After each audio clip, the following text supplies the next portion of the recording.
Hi everyone, this is Mom. A few months back, I took an empty cookie container, cleaned it, added 2 coats of chalk paint,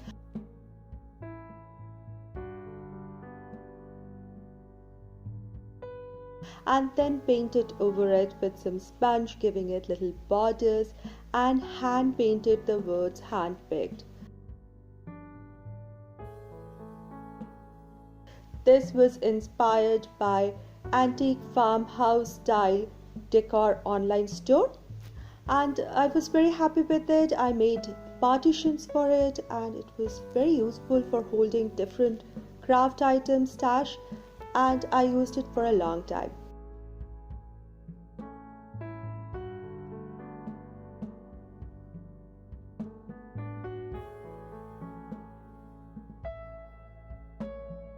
But I got bored, so I had to flip it. My today's video is part of the Flipping Friday challenge that is hosted by Jamie from the channel Board or Bananas. I'll put link to both her channels and to the playlist in my description box. So I took this container, even brought out the lid of the container out.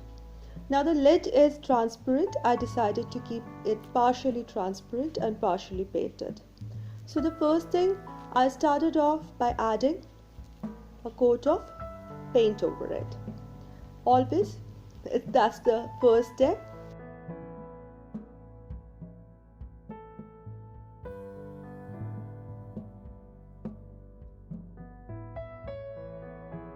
So after the first coat of paint, I needed another coat of paint, so I went ahead and added a second coat of paint.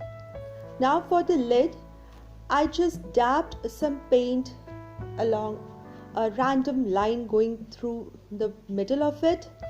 I did not paint the whole lid because I wanted the clear portions to be there so that I know what is inside in my container. So I have a tag of what items is stored inside so that I can use it in time.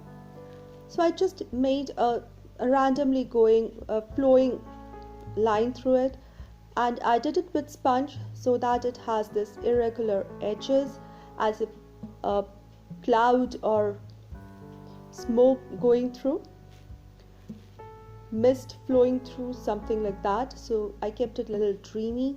So this is how the lid came out, and I let this whole thing dry very well in between coats. So after 2 coats, this is how it looks. I went on to internet and was looking for beautiful decoupage prints, florals, bees, and I got these 2 sheets printed out on regular A4 size paper. So I'm going to use this and I'm going to tear these florals, these roses, bunches out of this paper, not cut them with scissors, but tear the edges because then it's easy to decoupage and blend it with the background.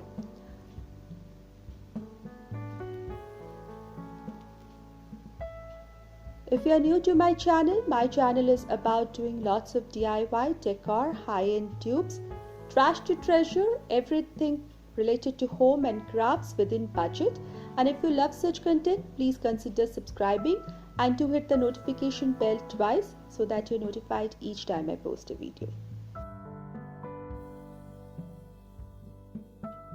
So I have this beautiful collection of florals with greens and bees. I even got a few butterflies. Now let's do the decoupage thing. So I took some decoupage glue in my brush and applied it over the surface where I want to add my floral. And then I took the paper and I wet it using the decoupage glue diluted with some water, both on the back side as well as front.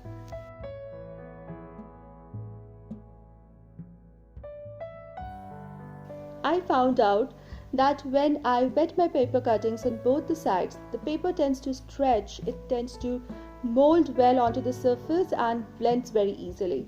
So I applied over the glue and just with the brush smoothen it out center outwards and add another coat of decoupage glue over it to protect it as well as stick it very well onto the surface.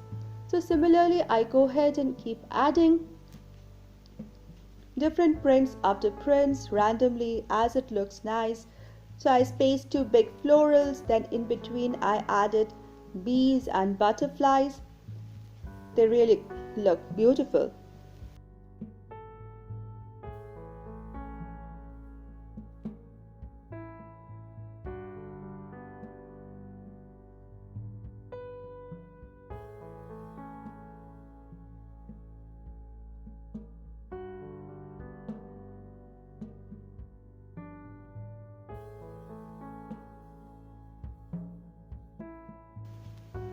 Then I went on to the side of the container, again following the same process. I decoupaged these 5 big florals, almost equidistant to each other. Almost, I didn't use any ruler for this. And then I randomly glued in between bees and butterflies here and there.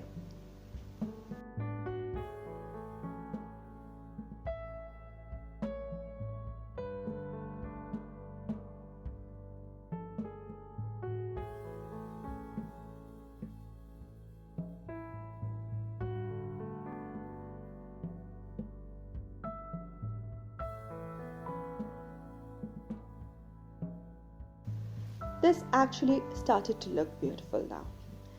But the next step needs to be done. I took some white acrylic paint and I just dabbed it around the edges of this paper and the surface of the container such that these paper blend with the container and you cannot find out the edges of the paper, where it starts, where it ends. It becomes unified with the container. It would look as if it has been printed onto the container, not stuck on it. So this is a very necessary step, and I'll do this around each and every cutout that I have stuck on this container, blending it with the background, maybe brushing a little over this white portion of the container as well.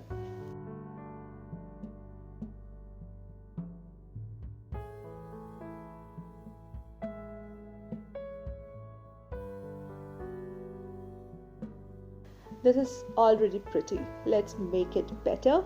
So I took some pink acrylic paint. I just mixed white and red. So there are areas where you will find a little darker print, where some areas there is lighter print, because I just mixed them randomly with a brush and I'm just applying it. So I just started making dots all over the blank surfaces. This step fills up the background as well and gives it more a romantic, more shabby chic kind of feel, as well as it looks beautiful. Everything blends in well and looks unified, put together. Finally, I just painted this rim of the container where the lid sits with this pink color as well. It would look like a band of or a strip of a ribbon tied onto the neck of the container and gives it more romantic farmhouse feel, more shabby chic feel to it. This turned out really beautiful. I really like my container, especially the lid with the clear ends, so that I can see what's inside, keep tag of my items and use them. I love the shabby chic feel about it, the romantic farmhouse look about it. This looks absolutely gorgeous. This is something which any girl, any lady would love to have one in their home. If you like this video, please consider making one for yourself. Give this video a thumbs up, share this video, share my channel link, and if you're new here, please consider subscribing. I'll see you all in my next DIY video. Until then, stay positive, be creative, and be happy. Thank you.